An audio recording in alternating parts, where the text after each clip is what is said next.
إنسان كوكبي النون، عنواني هو حيث أكون، قلبي بالعالم مسكون، يصعب تحديد العنوان.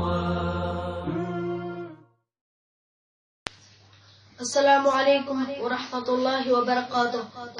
ان الحمد للہ نحمده ونستعینه ونستغفره ونعوذ باللہ من شرور انفسنا ومن سیئات اعمالنا.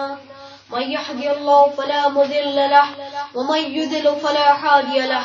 ونشهد ان لا اله الا الله واشهد ان محمدا عبده ورسوله. اما بعد. پیارے بھائیو، میرا آج کا موضوع ہے پیارے بیٹے کی قربانی. یہ موضوع ہمارے رسول پاک صلی اللہ علیہ وسلم کتاب میں درج ہے. اب میں اپنا موضوع بیان کرنے جا رہا ہوں، پیارے بیٹے کی قربانی. حضرت ابراہیم علیہ السلام کبھی کبھی کناں سے حضرت حاجرہ علیہ السلام اور حضرت اسماعیل علیہ السلام کی خبر گیری کے لیے مکہ آتے اور کچھ دن ان کے ساتھ ٹھہرتے تھے. جب حضرت اسماعیل علیہ السلام دوڑنے کی عمر کو پہنچ گئے تو ایک دن حضرت ابراہیم علیہ السلام نے ان سے کہا، بیٹا میں خواب میں دیکھتا ہوں کہ میں تجھے ذبح کر رہا ہوں، اب تو بتا تیرا کیا خیال ہے؟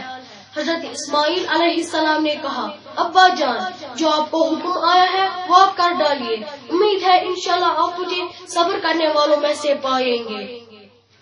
جب دونوں اللہ کا حکم مان لیا تو حضرت ابراہیم علیہ السلام نے اپنے بیٹے کو بہت دور آبادی کے باہر ایک بڑے میدان منا لے گئے اور ان کو گرا کر گردن پر چھری رکھ دی.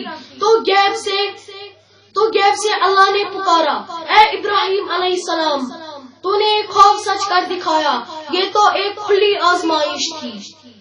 پھر اللہ نے جنت سے بھیڑ نکال کر حضرت اسماعیل علیہ السلام کی جگہ رکھ دیا.